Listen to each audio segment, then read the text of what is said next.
Welcome to Grand Prix, your go-to channel for the fastest updates in Formula One. We've got 3 hot stories for you, so make sure to subscribe and hit the notification bell to stay ahead of the pack. Let's get started. One of the most controversial figures in modern Formula One is Red Bull Racing's longtime advisor, Helmut Marko. Known for his outspoken nature, Marko never hesitates to voice his opinions, whether they're aimed at rival teams or his own. His comments often stir debate in the paddock, and over the years, he has become both respected and criticized for his blunt approach. Marko has played a vital role within Red Bull's structure, particularly in talent development. As the man behind the Red Bull Junior team, he has discovered and promoted some of the most successful drivers in recent history, including Sebastian Vettel and Max Verstappen. For years, he was the right-hand man of Red Bull's founder Dietrich Mateschitz, helping to shape the team's identity and oversee its racing operations with an iron will. However, since Mateschitz's passing, things have changed behind the scenes. Marko's influence within the organization appears to have been steadily reduced, and a power struggle has emerged between key figures. Christian Horner, the team principal, is believed to be consolidating control over Red Bull Racing's strategic direction, leading to occasional friction between the old guard, represented by Marko, and Horner's expanding authority. In the midst of this tension, Helmut Marko made headlines this week by publicly revealing that he is seriously considering retiring from Formula One at the end of the 2025 season.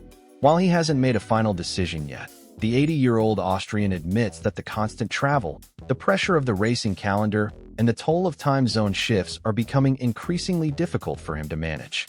He hinted that the time may be right to finally step back from the sport. Interestingly, Marko has already suggested who he believes should take over his role when he eventually steps away, none other than 4-time world champion Sebastian Vettel. According to Marko, Vettel has expressed a desire to remain active in motorsport, particularly in mentoring young drivers. Given Vettel's long-standing relationship with Red Bull and his success under Marko's guidance, many see him as a natural successor. Although Marko didn't explicitly mention it, some believe his decision could also be linked to the uncertain future of Max Verstappen at Red Bull. Verstappen and Marko share a close personal and professional relationship, with Marko having played a key role in bringing the Dutch prodigy into Formula One and supporting him through his rise to championship status.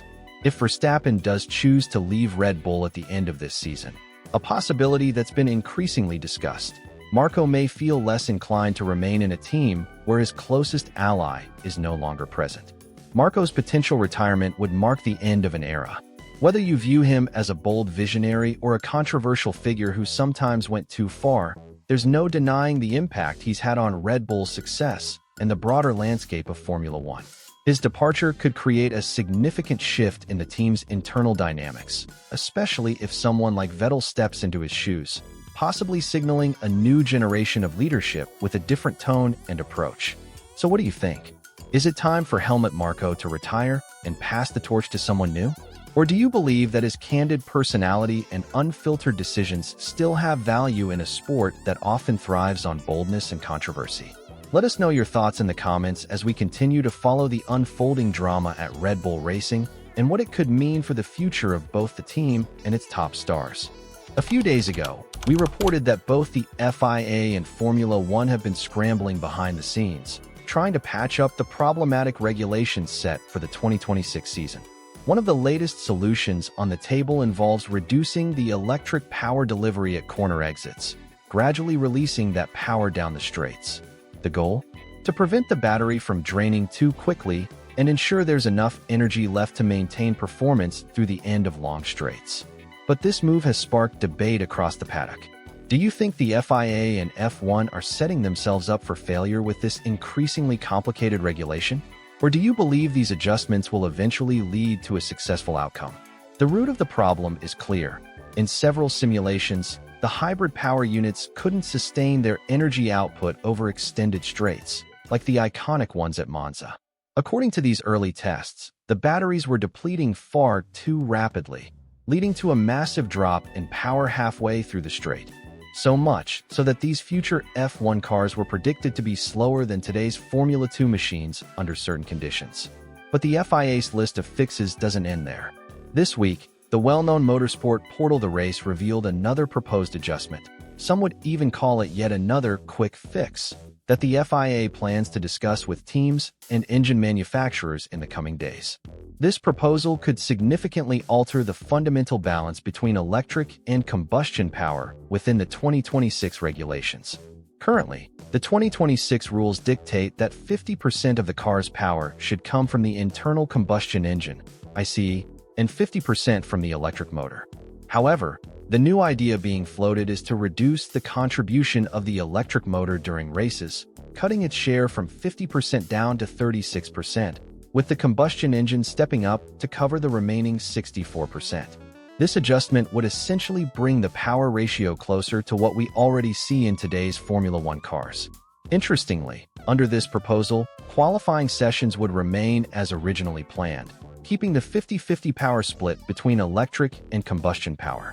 Only the races would implement the 36/64 distribution, which the FIA hopes will allow cars to maintain battery charge throughout an entire race distance, avoiding the risk of running out of electrical energy mid-straight and ensuring that drivers can still attempt overtakes when needed.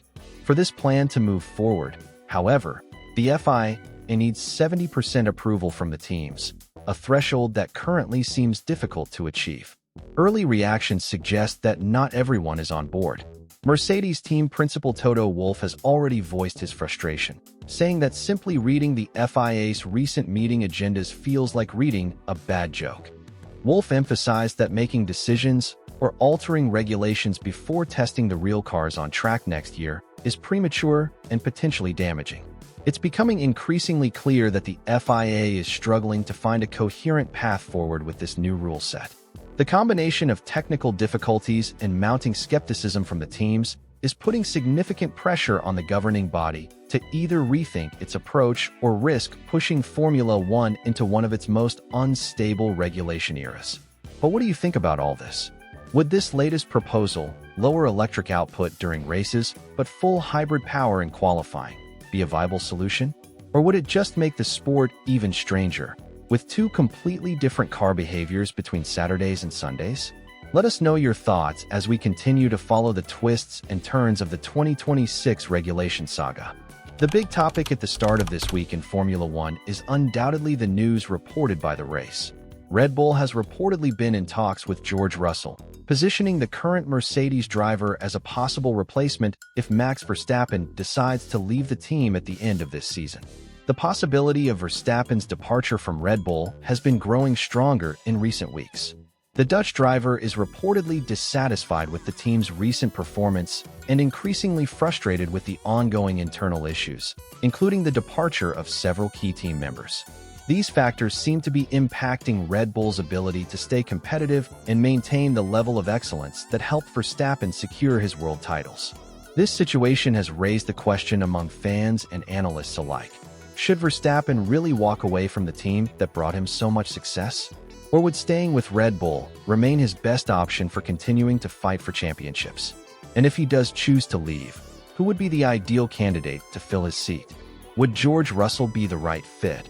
Or is there another driver currently better positioned to replace the three-time world champion?